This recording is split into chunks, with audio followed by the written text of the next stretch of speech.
Hey guys, Peter here to do an EP review. Today I'm here to tell you about the latest from Soilwork, A Wisp of the Atlantic, out December 4th on Nuclear Blast. This EP has 5 tracks, 37 minutes in length. Now I want to start off by saying that this is not an EP. I mean, you can label it as an EP, but you're doing a disservice to the band, to the release, and definitely to the fans.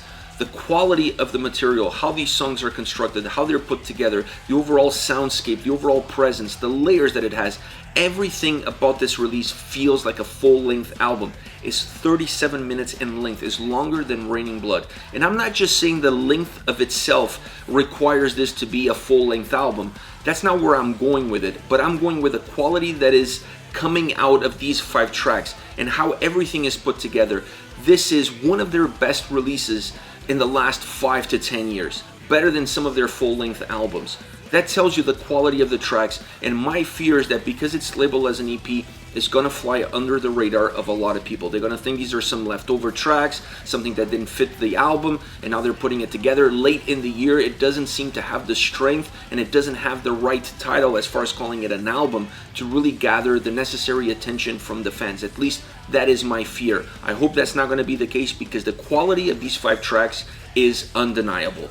You're gonna get Soilwork, you're gonna get some NFO elements, merging those two worlds together to really combine into a very dynamic soundscape, a soundscape that's always morphing, always evolving, never steady, never just treading water. It's always going somewhere and is always taking you wherever it is that it's going. I love the overall soundscape, I love how it feels, and I love how this EP is put together and it's constructed. It really feels like a full-length album when you navigate from the first song all the way to the last song. And talking about navigating, let's start off with the first track, A Wisp of the Atlantic, clipping in at 16 minutes and 30 seconds. This is an epic track. And I don't mean epic just because of the length of the song, obviously that plays a role, but this is an epic track when you look at everything that goes into it.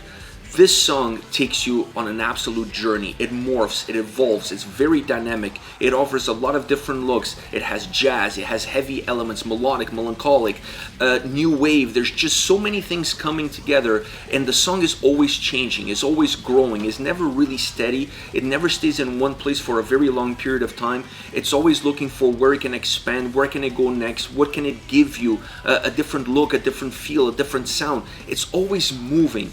And when you look at this song, you almost feel like you're getting out of a single track what you would get out of the experience of listening to a full-length album. They packed in one song what you would get out of 10 songs on a full-length release, and that is incredible. This EP could be this song and this song only, and this would be a success. This track is out of this world. This track is phenomenal. It feels like it goes on, but it never feels like it's not going anywhere. You don't get lost in it in the sense that you feel bored by its length and by everything that it's happening. No, it's a song that mesmerizes you. It allows you to lose track of time in a good way and then just go on for the ride and always discovering something new at every single turn. Next is Feverish, a song that brings a little bit of the 80s feel back, has that NFO style, at least as it starts.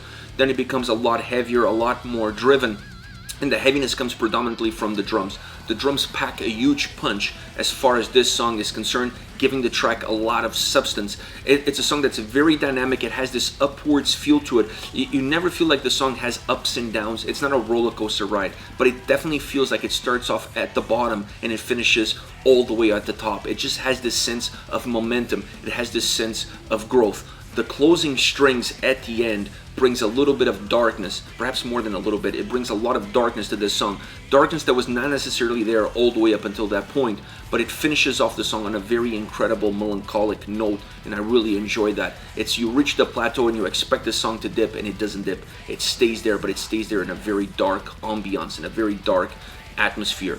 Next, Desperado, impressive soundscape. They took a little bit of the elements that you got from Feverish, they morphed it into this song, and there's a sense of continuation. Not necessarily where one song ends, the next one starts, but as far as the overall atmosphere, as far as the overall sense, the sound, the experience that you get from listening to Feverish, you're gonna get some of those same elements in Desperado. It's melodic, it's heavy, it merges those two worlds very well from beginning all the way to the end. The vocals are very intense, and they bring bring a lot of intensity to this track from the beginning all the way to the end. They never changed that much.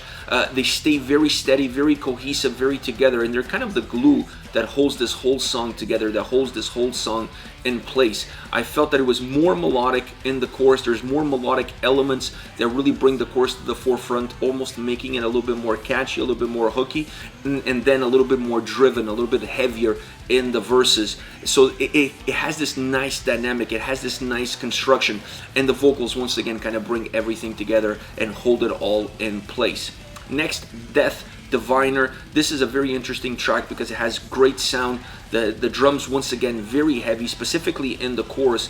I really felt that they picked up the intensity, they picked up the bravado, if you will, and once the chorus gets going, almost all you could hear is the drums once you get into the chorus of this song. Overall, I didn't feel like necessarily the song was heavy. It felt more melodic, even melancholic at times, but definitely not heavy overall. But once you get into that chorus, it changes. The drums take over. The drums start to drive the song.